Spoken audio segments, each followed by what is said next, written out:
Good afternoon, and welcome to the latest webinar in the QBE Leaders series brought to you by the Jonah Group. Today's call to action, which is what these webinars are about, is don't waste the corona crisis. I'm Dr. Helena Popovic. I'm a practicing medical doctor with a particular focus on the brain, the gut, and obesity.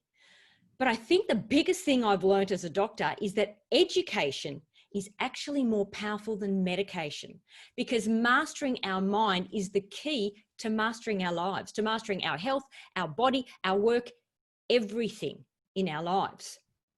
And I'm very excited to be able to bring you a step-by-step plan backed by neuroscience for how to emerge from the corona crisis stronger, wiser, happier, and actually more fulfilled than you were before. And this is critical because so many people think they're going to be worse off mentally, emotionally, financially. It doesn't have to be that way. No matter what disruptions or difficulties you've had to face, personally or professionally, if you implement the powerful game plan you're going to learn from today, you will definitely be better off. And you'll have the skills to emerge as a victor, never a victim of any crisis. The average person sees the difficulty in every opportunity. The true leader, and in fact what defines a leader, is seeing the opportunity in every difficulty. And three key things you'll take away today are knowing how to clarify your personal professional values in a new way, how to create your success story, and importantly, also how to inspire those around you so that they emerge more focused, united, and productive than ever before. And of course, I'll be very happy to answer any of your questions at the end.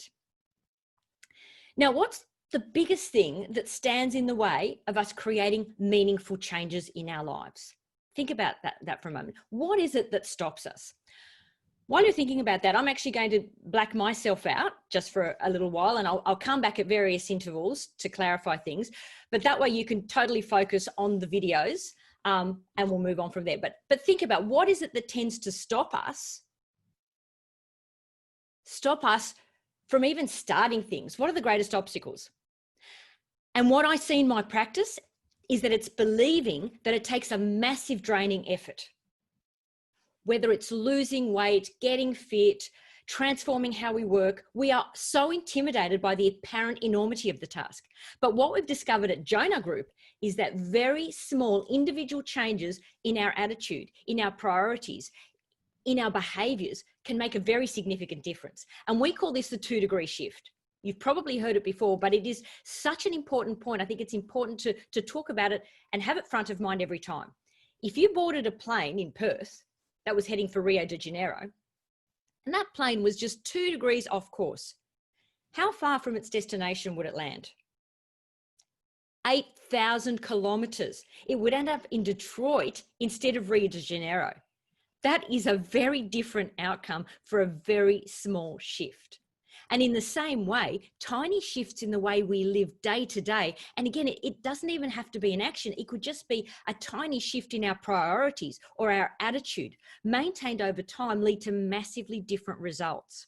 So while I'm speaking, consider what 2-degree shifts you can make in your life from what you learned today.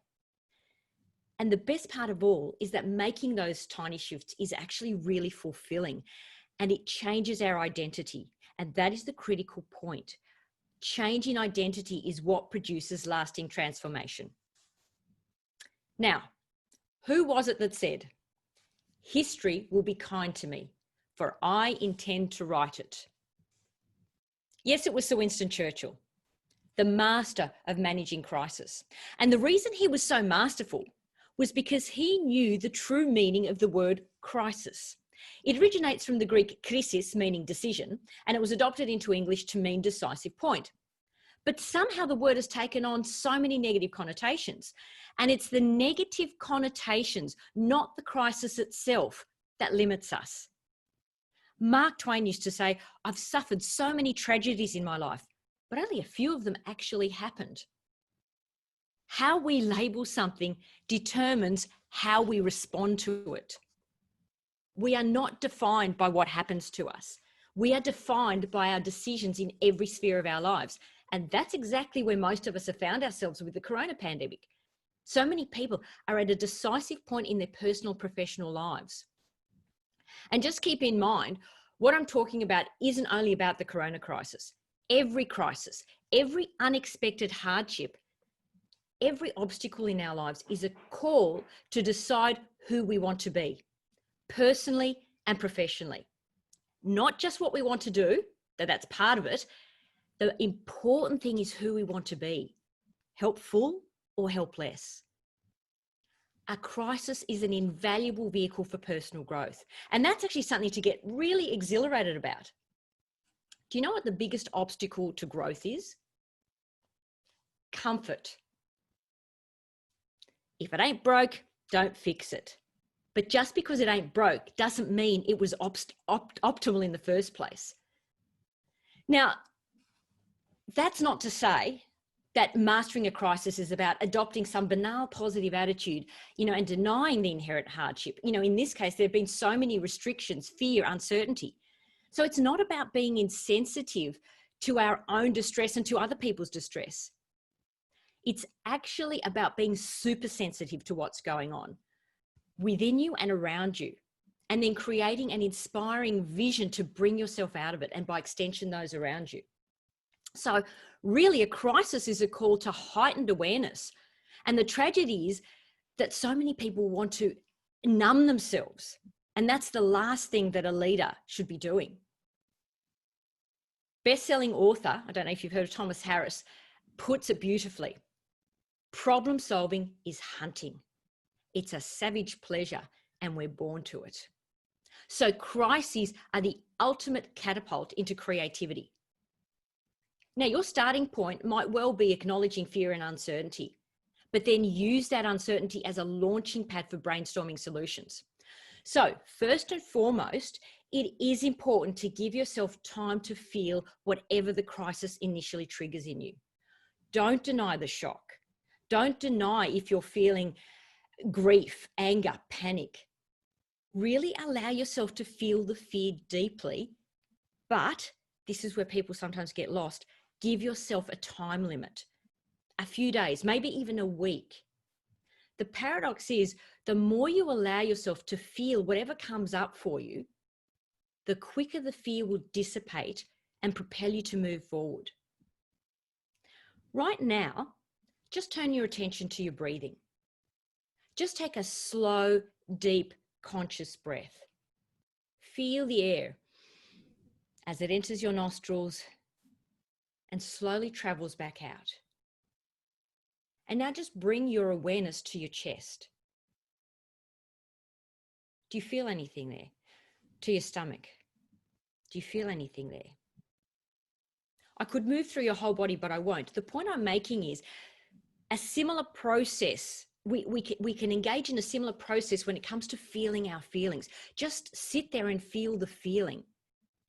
Because what we resist persists, not what we allow to pass through us. And we're never taught how to feel negative feelings. So that's why we tend to want to block them out. But feeling our feelings releases energy and opens the door to appropriate action. So adopt the attitude that every crisis brings with it opportunity. I know that can be a cliche, but it's also the truth. And the bigger the crisis, the bigger the opportunity. So what I'm going to give you is a really clear plan, not just empty rhetoric, for how to make the 3 decisions that every crisis demands from us. And those 3 decisions are, firstly, first and foremost, because this underpins everything, who we want to be. Secondly, how we want to live out our lives. And thirdly, how can we make the world a better place? Because deep down, that's what every single one of us aspires to do.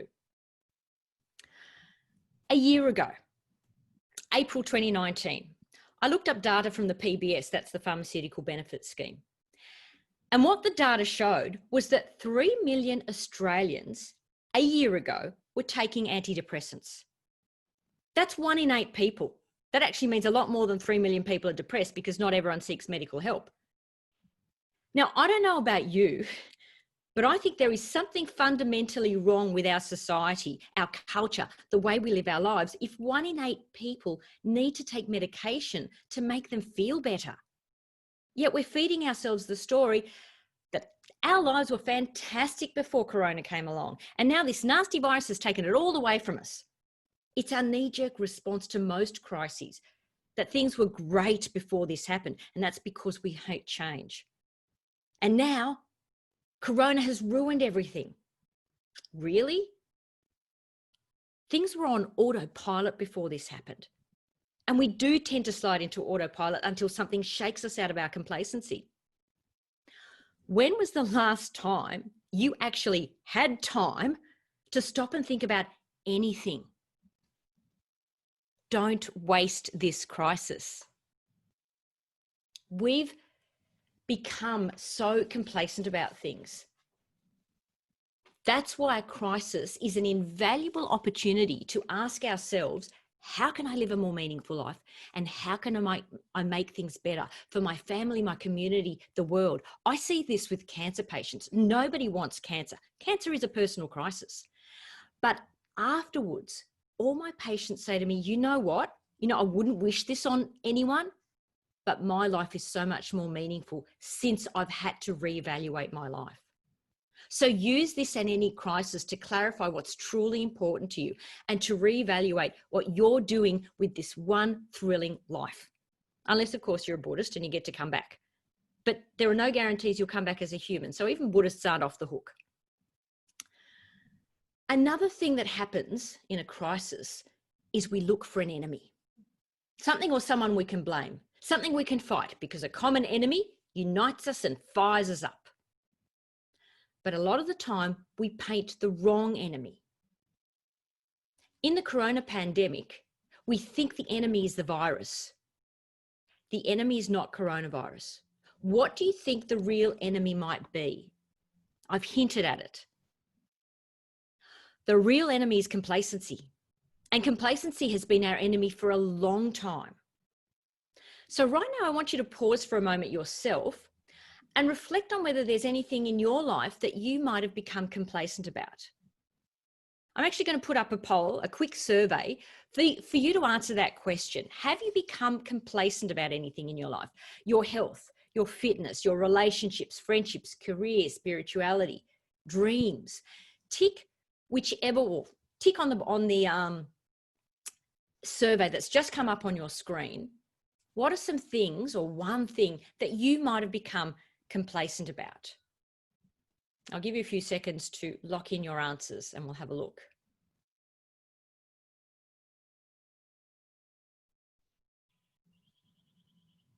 Okay, has everyone ticked something? If you have become complacent about something. And what are the results?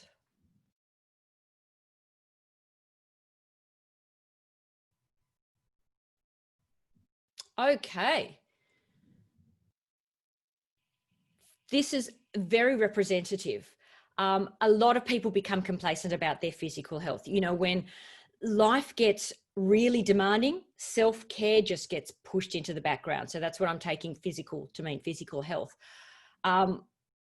Emotional, psychological, same thing. It's what this speaks to me is we put other people first and our self-care just gets pushed into the background.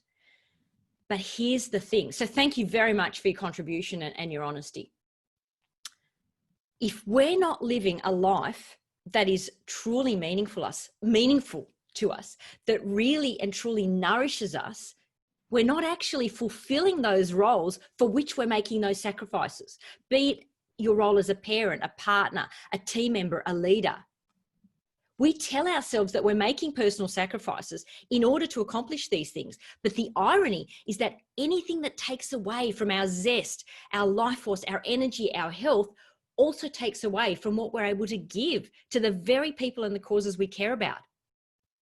So self-care, self-development is never selfish. We believe it is, but it doesn't, because that's what enables us to give more. How do you actually know if somebody's practicing self-care and living a life that truly fulfills them?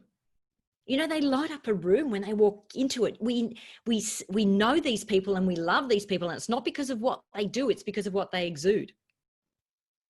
How do you know when someone is not living a fulfilling life? They light up a room when they walk out of it.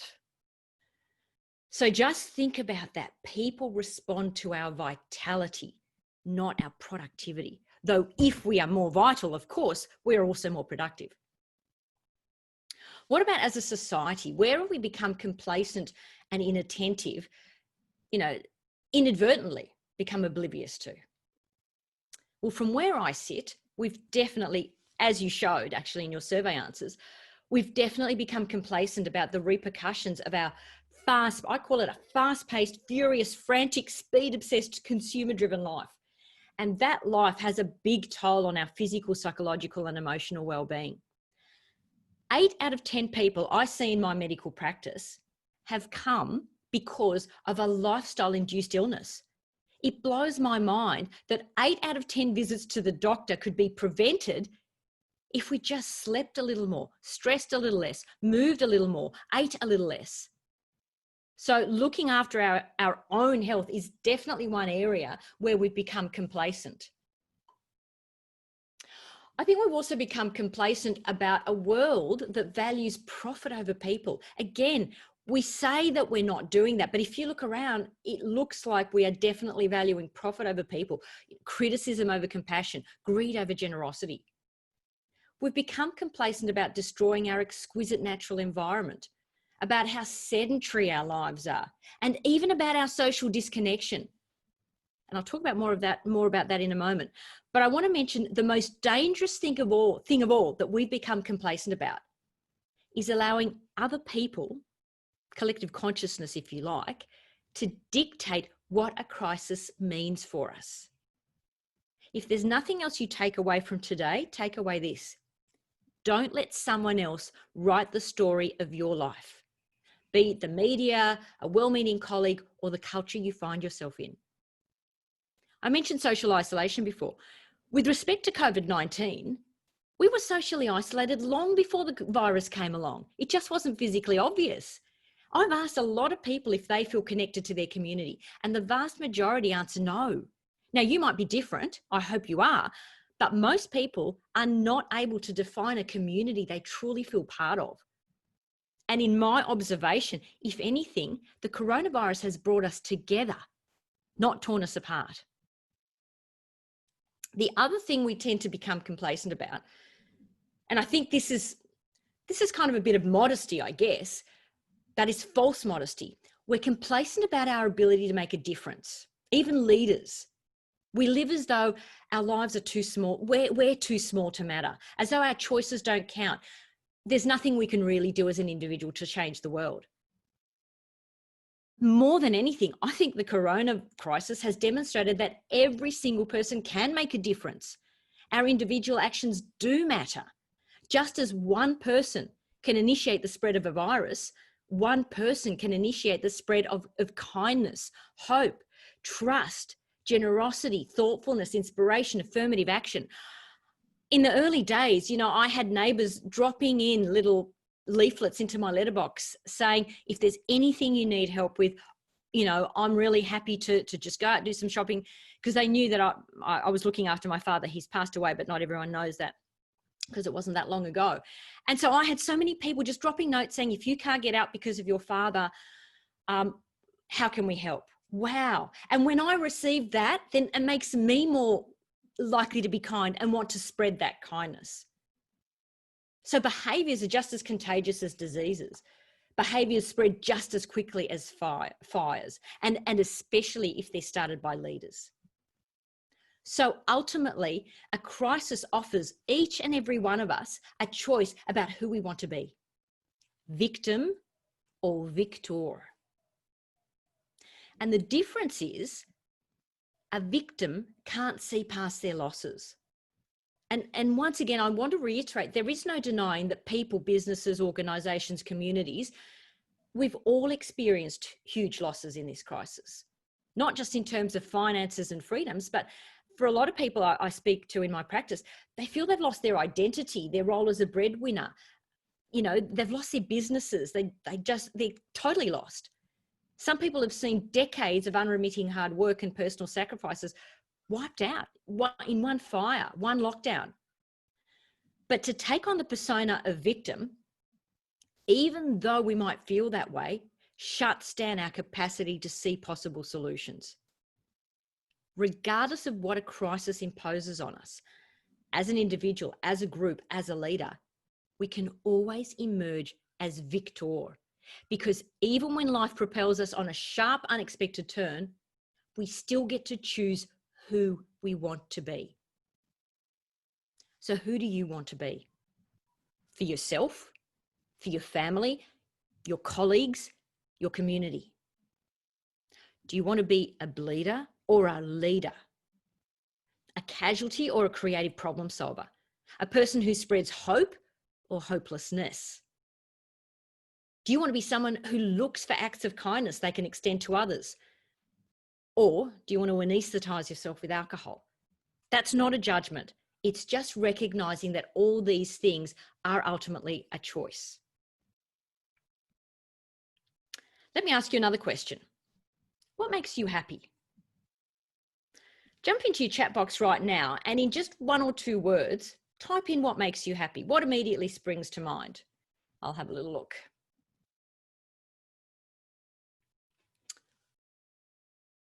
Let's see.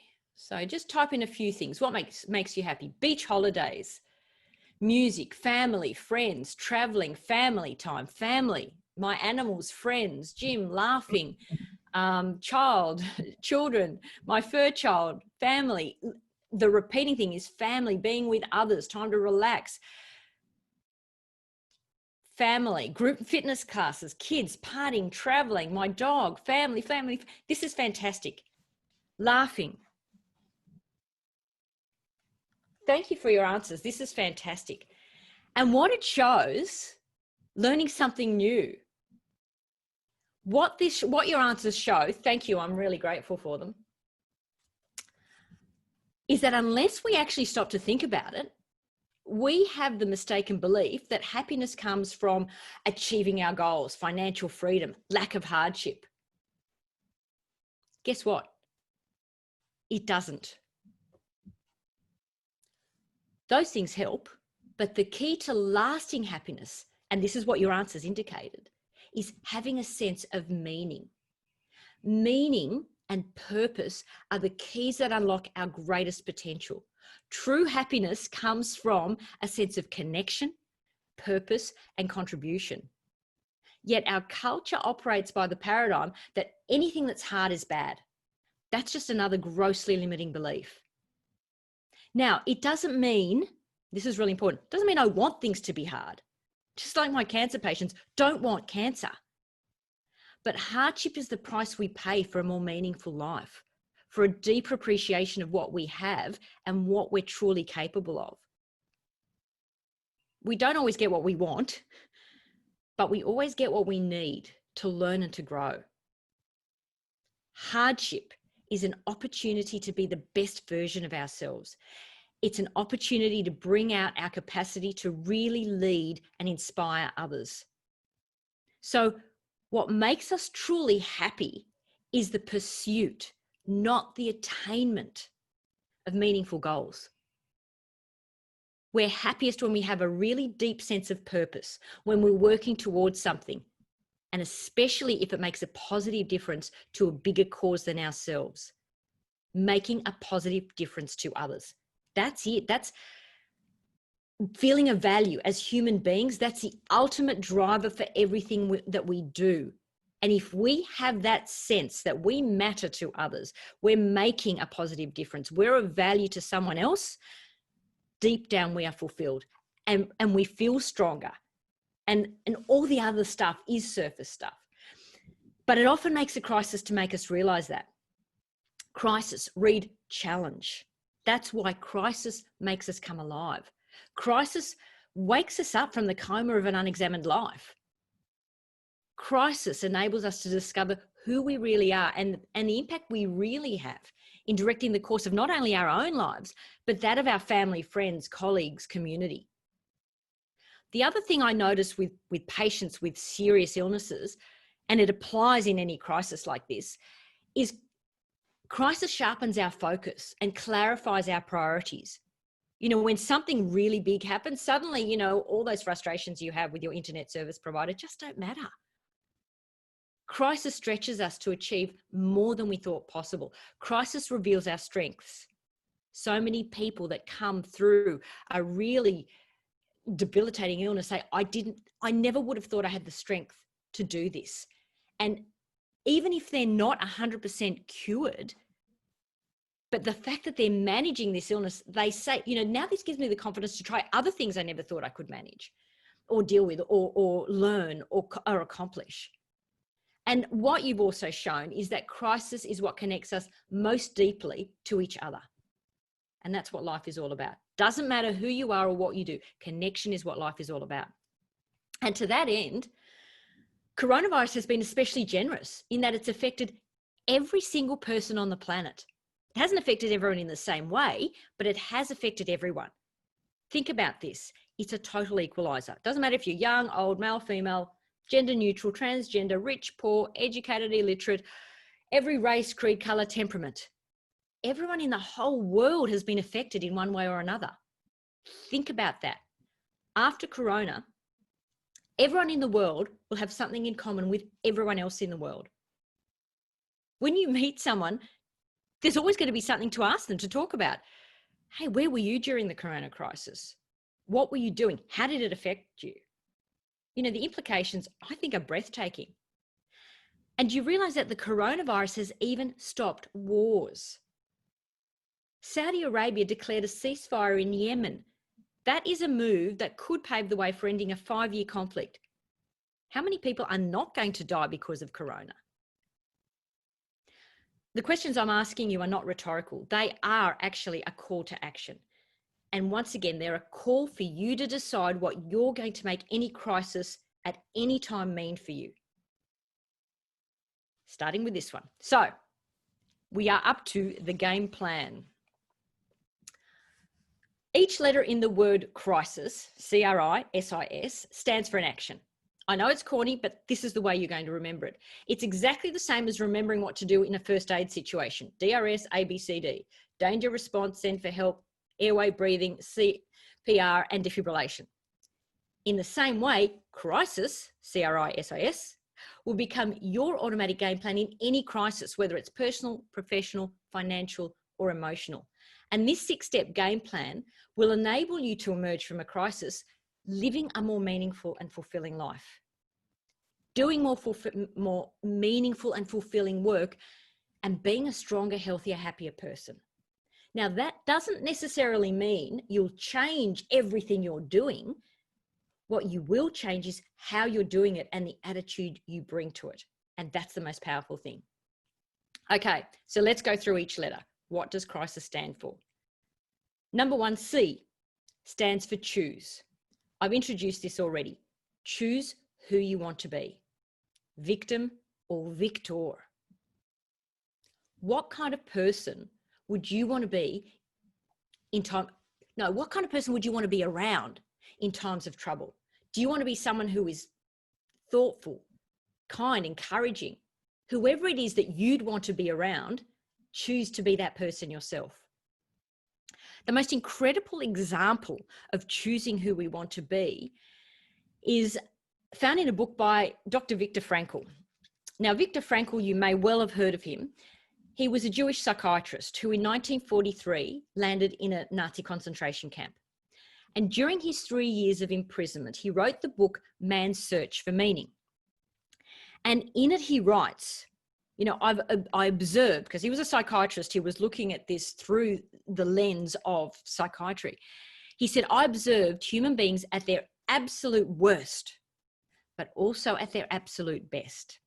And he notes that the type of person a prisoner became was not the result of camp conditions and influences alone. The type of person a prisoner became was the result of an inner decision. Those who survived the concentration camp were the prisoners who decided to give their suffering a meaning that enabled them to transcend it. And he noted that some prisoners would steal from other prisoners, but other prisoners would give their last morsel of bread to somebody who was weaker than them. Wow. We can always choose who we want to be. And if we can choose it in a concentration camp, we can choose it in any situation. Now, remember, I'm not saying there was nobody there saying, woo-hoo. Let's find the positives of being in a concentration camp. What rubbish, there are none. So the only thing you can do, the only thing you have power over is who you're going to be and how you're going to respond to your situation. A modern day example is Michael J. Fox. You might recall that actor Michael J. Fox was struck with Parkinson's disease at the age of 30. It was the height of his career. And you'd think that he'd be pretty bitter, but on the contrary, he regards himself as blessed. He's written quite a few autobiographies. And what really stands out is he writes, coping with the relentless assault of Parkinson's and the accumulating damage to my brain is not easy. Nobody would ever choose to have this visited upon them. But for everything that Parkinson's has taken away from me, something of even greater value has been given. Often it impelled me to travel a path I would never otherwise have traveled. That's why I consider myself a lucky man. And the title of one of his books is, in fact, A Lucky Man. Wow. Right now, just think of 3 reasons that you can count yourself lucky. I'll pause for just 10 seconds. That's all we need to realize just how lucky we are. Let me tell you how important who you are is. A fascinating study looked at all the different things that determine how well we age. You know, what determined whether you were sprightly, active, disease-free, and just firing on all 4 cylinders till the end of your life. And they looked at genetics and diet and lifestyle and smoking and alcohol, all those usual things. But what they found was the most powerful determinant of healthy aging was having sprightly grandparents. And it wasn't genetics. It was because other people show us what's possible. If you grow up with grandparents that model a free, active, adventurous life, you grow up unconsciously learning that that's what it's like to grow old. Oh, great. You've got time to do what you want to do. You've got time to travel. You have fun. You're wise. You're independent. But if you grew up visiting your grandparents in a nursing home, you learn that as you age, you decline. Decline is not inevitable. There's so many things that we unconsciously learn. So who you are shows other people what's possible for them. So who do you want to be remembered for? What do you want to be remembered for? In your family, in your organization, your life? Sometimes morbid as it sounds, but it's not. What do you want to be said about you at your eulogy? I'll never forget, my father always used to say, sometimes dementia is a good thing because you need to hear something over and over for it to finally sink in. He would always say, it's nice to be important, but it's much more important to be nice. How right he was, simple as that is. So that brings us to the second step in our game plan, R. R stands for reflect. Reflect on what you're grateful for. Psychologist Robert Emmons put gratitude on the map. I mean, now, again, it's become hackneyed as well. Hashtag gratitude, hashtag grateful. But gratitude is really powerful if it's really, really genuine and you actually pause to feel the gratitude and to think of the implications. Robert Emmons was a psychologist at the University of California, and he put gratitude on the map when he started to study patients with neuromuscular disease. Very debilitating condition. They have enormous pain, poor quality of life, low energy. And he just asked them to keep a gratitude journal because depression goes hand in hand with this disease. And he wanted to see if gratitude might lift their spirits. Within a few weeks, the relatives of the patient started to ring and say, what have you done differently? Have you changed their medication? They are not only happier, have more energy, just contributing more to everything, more involved and engaged with life. They've reduced their pain medication. They're sleeping better. Everything in their life seems to have improved. What's the magic pill? And the magic pill turned out to be gratitude. And what we've since found is that gratitude actually changes our brain biochemistry. We produce different chemicals in our brains. And these chemicals don't only make us feel better, they actually stimulate creativity. We actually dilate our pupils. We see more in the world around us. We also see more positive things. We are better at problem solving. We are better at pattern recognition. It's extraordinary when they put people through a battery of cognitive tests. If they ask them to reflect and write down things that they feel grateful for first, they perform much better in tests of cognition, creativity, problem solving, and memory. Extraordinary stuff. So when we feel grateful, we see more and more things around us to be grateful for. That enables us to see opportunities in difficulties. Another study was done on adolescents at various schools who were assessed as being depressed, and they were randomly assigned into one of three groups. Group number one was the control. Nothing was done for them. Group number two were put on antidepressant medication, and group number three had a counsellor come into the school and sit with them for half an hour at the start and end of every day, just getting them to reflect on the things that they felt grateful for. They called it counting your blessings. And 3 months later, they retested everyone on depression scores. The control group, there was no change. The meditation group, there was some change. But the group that had started to count their blessings and had become a habit every day, not only did they feel happier, but the teachers reported that they were more engaged in class and their academic results actually went up. Don't underestimate the power of gratitude. So just again, if you would like to just for a moment reflect on what you feel grateful for, I guarantee it's going to be exactly much the same things that make you happy. So the next step, I stands for identify. Identify opportunities to improve every aspect of your life. And that's opportunities to learn, to grow, to deepen our relationships, to get fitter and healthier. All those things that you listed that you become complacent about. Jot down what you feel you can identify to improve it. Once again, if you don't mind just sharing, remember all your answers are anonymous. So what are things that you can identify right now that you could improve in any aspect of your life? Just jot it down if you don't mind, just so we get a sense of where you're at. Daily exercise, diet, health, start exercising, family, more time for family, more time for myself to reflect. Again, self-care, exercise, diet, patience, opening up, eating better, spiritual growth, getting better organized, fitness and emotional self-care. Wonderful. I'll go to implement in a moment, but the first step is identify where you can improve things in your life. I'll leave that with you, because the next step is probably one of the most important. S stands for shift. Shift your perspective if it's not serving you. What do I mean by that? I'm going to tell you a little parable about this. Actually, before I do that, I'm going to get you to do a little activity. And while we're doing this activity, I'm going to turn my video camera back on, because it's just going to be easier and I'll clarify a few things. So what I'd like you to do is to point your index finger up into the sky like that. So let me just do it with you so you can see my video. Where am I? Okay, there I am. So there's your finger. Point it straight up into the sky and look up. And now, as you're looking up, I'd like you to circle your index finger in a clockwise direction. So keep circling. But as you're circling your finger, so keep circling in a clockwise direction. As you're circling consistently, slowly lower your finger down now to nose level. Keep circling.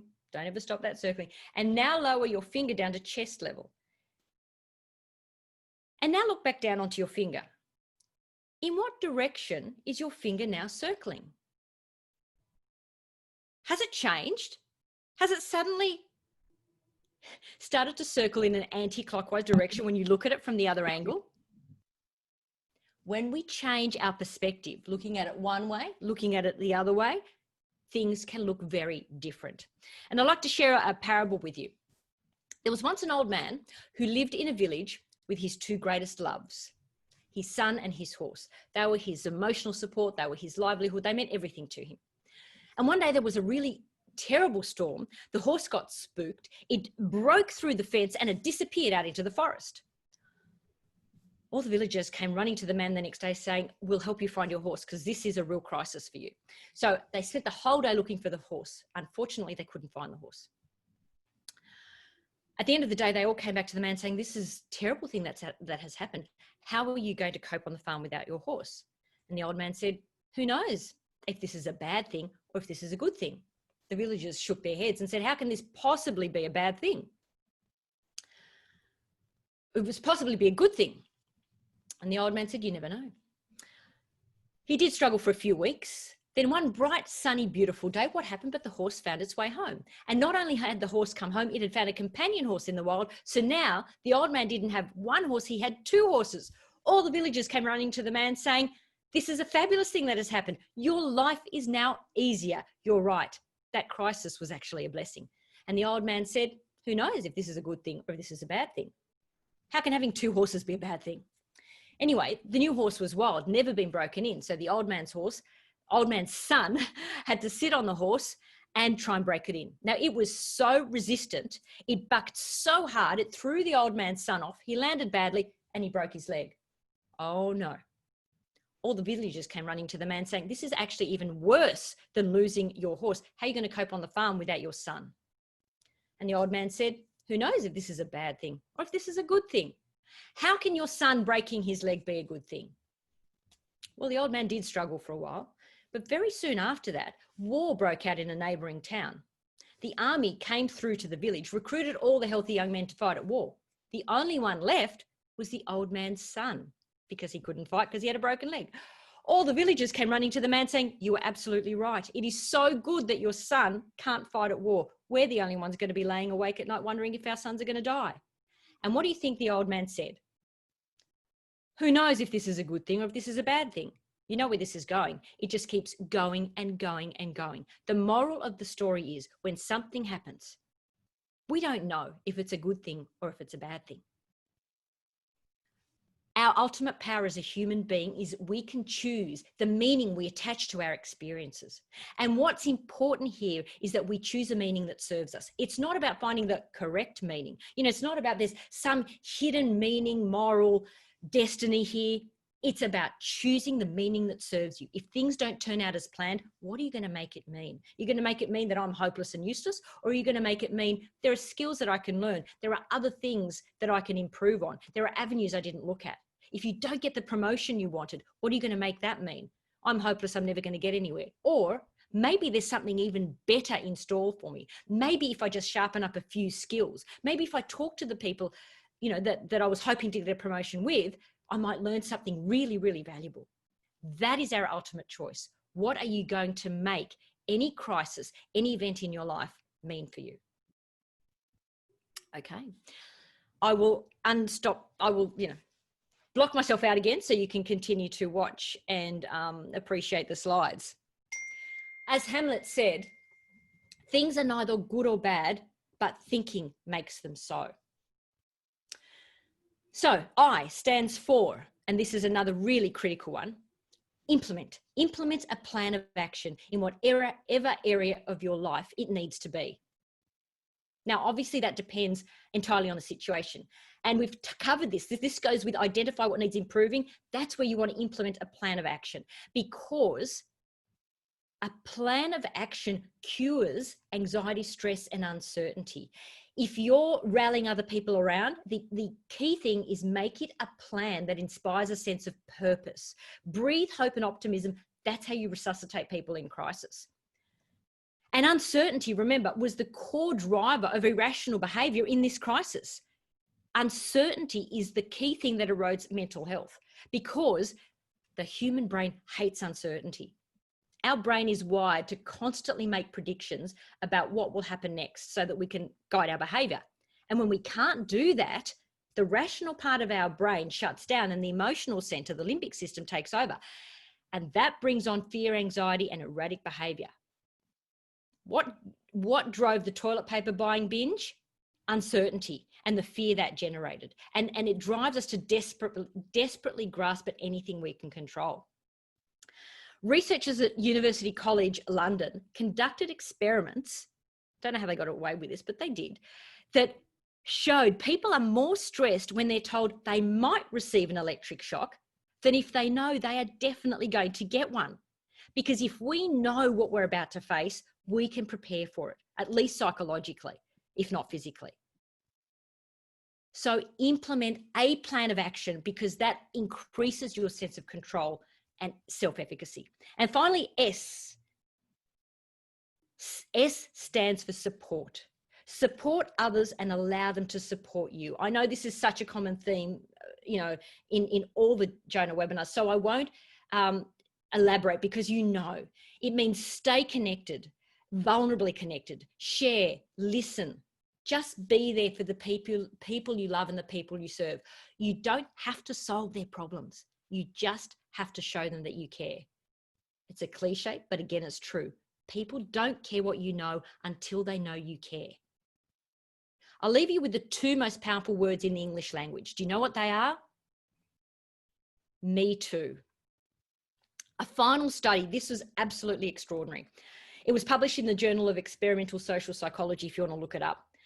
They found that if you're looking at a hill and you're judging how steep that hill is, the mere presence of social support around you transforms your perception. If you look at that hill and you're asked to say, how steep it is, if you have somebody standing next to you that you consider a friend, that hill, you will judge it as looking 10 to 20% less steep than if you're facing that hill alone. That is a stunning finding. The perception of our objective physical world is transformed by including others, in our pursuit of whatever we want to do. So and here's the other thing, the result even holds true if your friend is a meter away facing the other direction and silent. And it makes sense. It makes evolutionary sense. We are interdependent. We depend on each other for survival. And instinctively, our relationships are the things that strengthen us. And if our relationships fall apart, other things tend to fall apart as well. So finally, how do we support and inspire those around us? Again, it goes back to who you are. What do people remember most about you? It isn't what you say to them. It isn't what you do for them. It's how you make them feel. And the better you feel, the more confident you feel, the better you'll make others feel. The happier you are, the happier you will make others feel. That is the ultimate gift of a leader, to show others what's possible for them. So there's your crisis game plan. The 6 steps. Choose who you want to be. Reflect on what you're grateful for. Identify opportunities to improve. Shift your perspective if it's not serving you.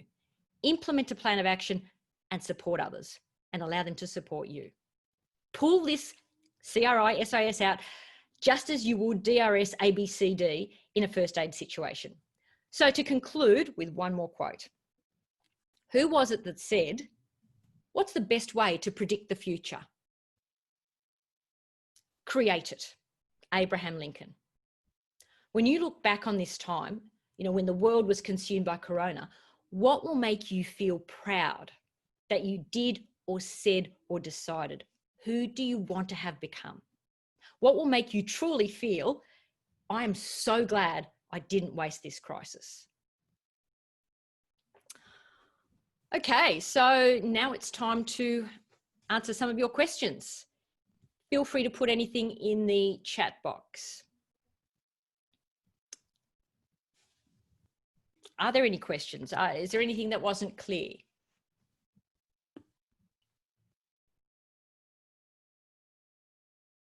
Looks like, Can you repeat the section on what crisis helps us with? Crisis helps us discover our strengths. Crisis helps us discover what we're capable of. Crisis helps us, clarify what's truly important. And crisis helps us decide who we want to be. Feel free to, I think you can rewatch the video at any time. Yes, I believe, am I going to share the presentation? Absolutely. I hope I've said the right thing there. Yeah, I do believe you get access to it at a later, at another time, by all means. Also, if you would like to type into your chat box, what landed for you? What was your biggest take home out of this? Did anything particularly stand out? How do we practice gratitude? Basically, when you wake up in the morning, just pause and reflect. I'd sort of take a deep breath. What do I feel grateful for? One, I have to say that I'm living in Australia. Even what's happening with Melbourne, I think we've done a great job in terms of coming together. I feel personally grateful for my community, for my neighborhood, for my friends, for my family, and the more detail for my partner. I always, what is it that you feel grateful for, despite the fact that there are gratitude isn't about denying that there are difficult things happening. Gratitude is about knowing that there are different windows you can look out of, and you can still find things to be grateful for, even when there is difficulties to cope with. There we go. Recording will be made available on the QBE website. That's what I thought. Yes, one person can make a impact. Fabulous. One person, I'm just reading through some of the things that you said made a difference to you. That one person can make an impact. Shift in perspective, that was one of the biggest things. Anything you can do regarding dealing with the fear of the unknown. Firstly, that's natural. So don't beat yourself up about it. Feel that feeling. Go back to that. Just close your eyes. Become aware of where in your body is that feeling. Because most feelings it's either a tightness in your throat or a heaviness in your chest or your stomach feels funny. So really feel the fear in your body. And that actually will open your mind to answers for yourself. Go through the whole webinar again, because there are different clues to answering that question. But just knowing that and focusing on the few things, whatever it is that you can control despite the unknown situation, you can make a decision before anything happens. I am going to be X in this. I am always going to check in with my family every morning, how they feel. That could be one way that you are dealing with uncertainty. Just talking about how you feel with your family. Oh, it was who we want to be, how we want to live out our life. Sorry, I forget that you can't see this. One of the questions was, what's the second step? Step one was deciding who we want to be. Step two, decide or choose how you want to live out your life. Is the way you're living now the way you want to be living? Are you doing all the things that are really important to you? And thirdly, how can we make the world a better place? So they were the three things. Sorry, I hadn't interpreted one of the earlier questions correctly. I'm just flipping through the things in the chat box now. And the things that people are going to change. I want to spend more time in nature. I want to get more organized about my money. I think what the other thing the Corona crisis taught me was conscious spending. The first thing I did when my income sort of blew up, because I do a lot of live conference speaking, which of course ended, I thought, okay, what's all the unnecessary spending I've got in my life? And I was amazed at how much unnecessary spending there was. So that's another thing I've learned. Okay, I think we're running out of time. So one final thing is a reminder that we are here to support you. So if you've got anything further you'd like to discuss, please call us. My picture's not there, but if you'd like to speak to me, just ring that number.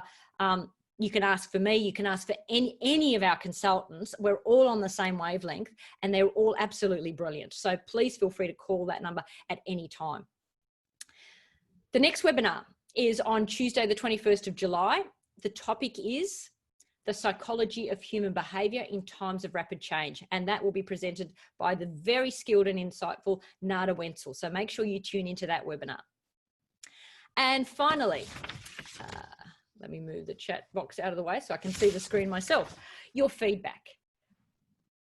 This is anonymous, so I won't know what you've said. So please be really honest. If this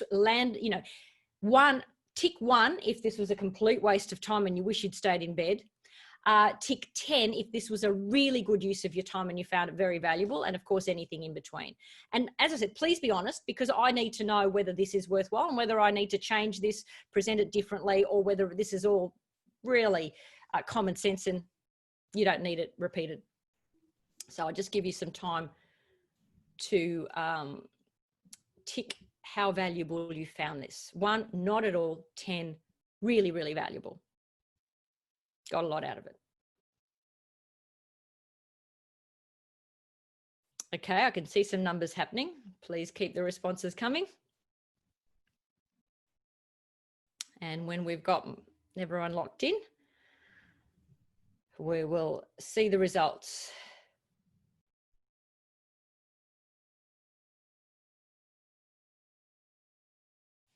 See, there's 2 more messages.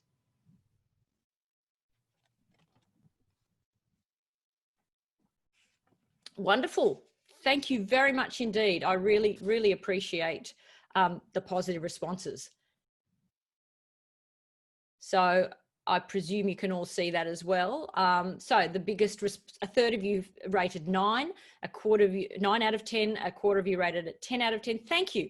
I really, really appreciate that a lot, especially because I know your time is your most valuable asset. So, you know, I don't want to squander your time. I'm very aware that it's a privilege that you've given me an hour of your time.